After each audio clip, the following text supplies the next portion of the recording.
ॐ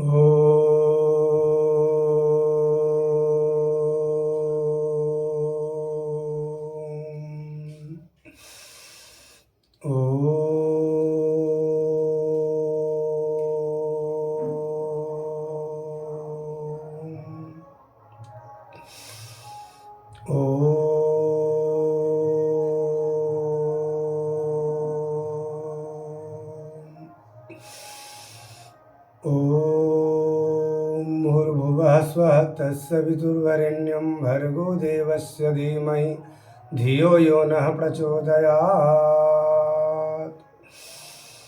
ॐ त्र्यम्बकं यजामहे सुगन्धिं पुष्टिवर्धनम् उर्वारुकमिव बन्धनात् मृत्युमोक्षयमामृतात्।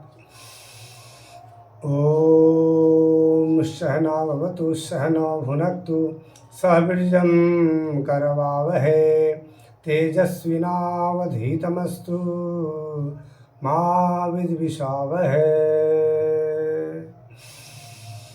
ॐ असतो मा सद्गमय तमसो मा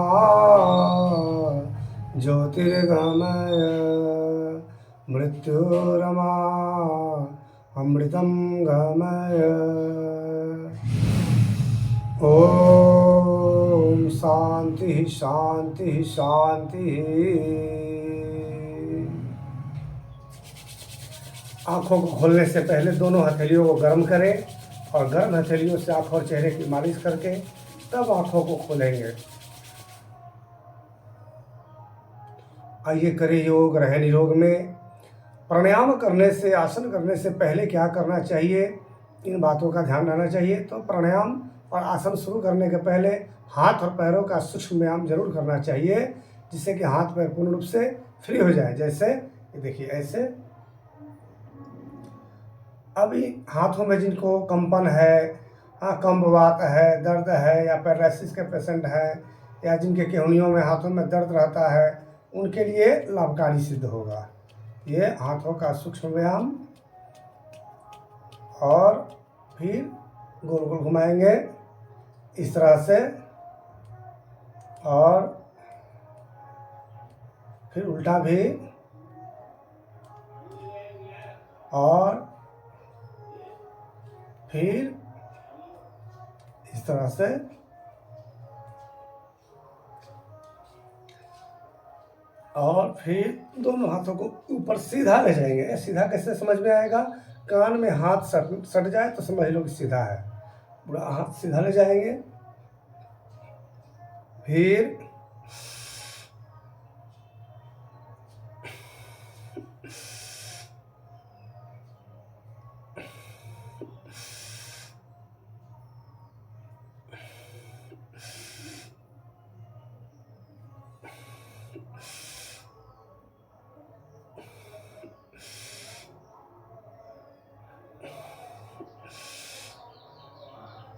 ये कंधे के लिए, शोल्डर पेन के लिए, पीठ दर्द के लिए लाभकारी है। और फिर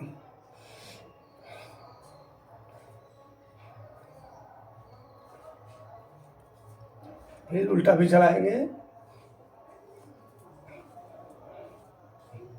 फिर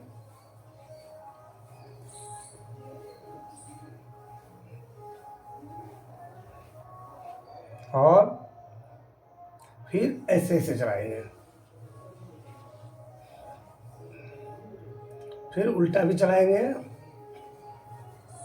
ऐसे।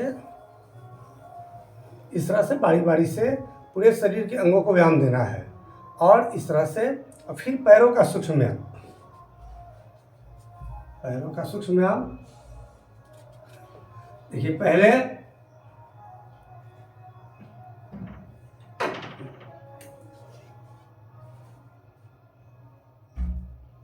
और पैर की उंगलियों को चलाएंगे, पैर के उंगलियों को, और फिर दोनों पैरों को आगे की ओर झुकाएंगे, मुड़ेंगे ऐसे। फिर अंदर लाएंगे। इसे श्वास के साथ करेंगे। जब अंदर लेंगे तो श्वास लेंगे, बाहर जाएंगे तो श्वास छोड़ेंगे। ऐसे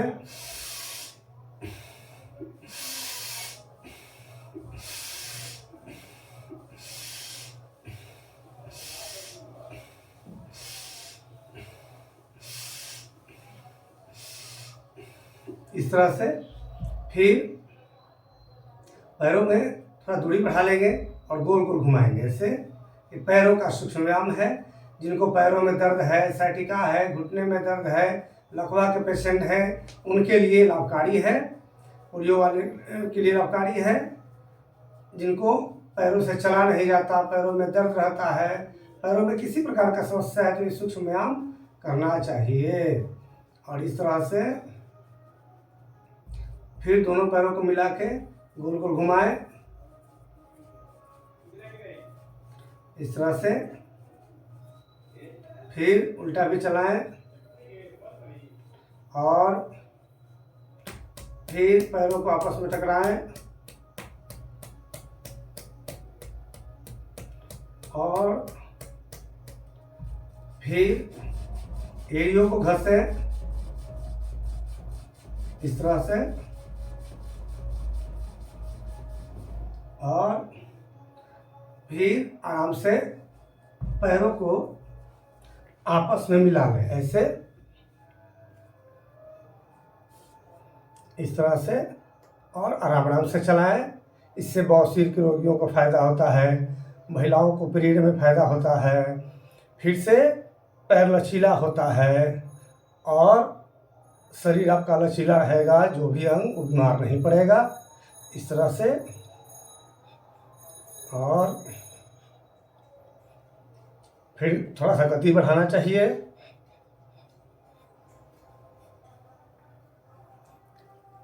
इस तरह से थोड़े थोड़े सूक्ष्म व्यायाम करना चाहिए, फिर प्राणायाम करना चाहिए, फिर बीच बीच में भी सूक्ष्म व्यायाम करना चाहिए प्राणायाम करते समय। तो आइए अभी हम लोग करेंगे भस्त्रिका प्राणायाम। लंबा श्वास लेना और छोड़ना, लेना और छोड़ना।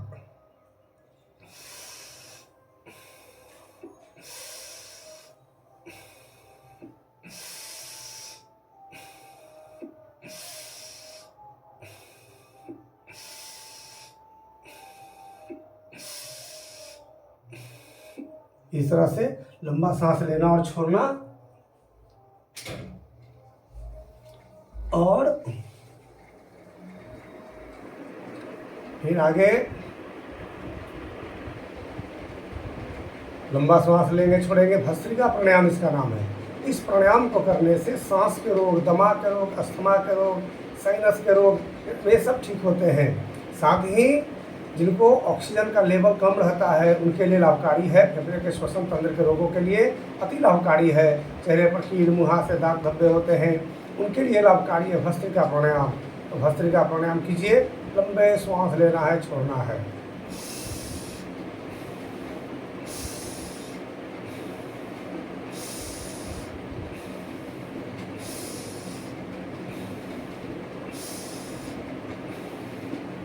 इस तरह से ये भस्त्रिका प्राणायाम है।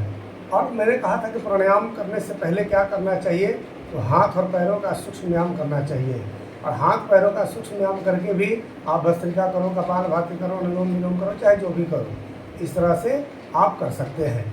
तो फिर मिलते हैं अगले वीडियो में। आपको हम आज बताना था हमको कि पैरों का सूक्ष्म व्यायाम, हाथों का सूक्ष्म व्यायाम आसन प्राणायाम करने से पहले कैसे करना है, इसकी जानकारी हमने दी। इसमें थोड़ा सा और बताते हैं आपको कि और सूक्ष्म व्यायाम क्या है पैरों का। देखिए, इनको घुटने में दर्द रहता है, पैरों में दर्द रहता है, ऐसे करेंगे। ऐसे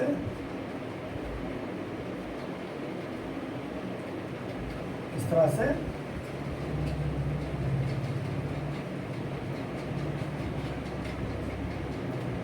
फिर उल्टा भी चलाएंगे पैर को। इस तरह से हाथ और पैरों का सूक्ष्म व्यायाम करके फिर आप प्राणायाम आसन करना शुरू करेंगे हर दिन। तो जय श्री कृष्ण, जय श्री राधे, प्रणाम।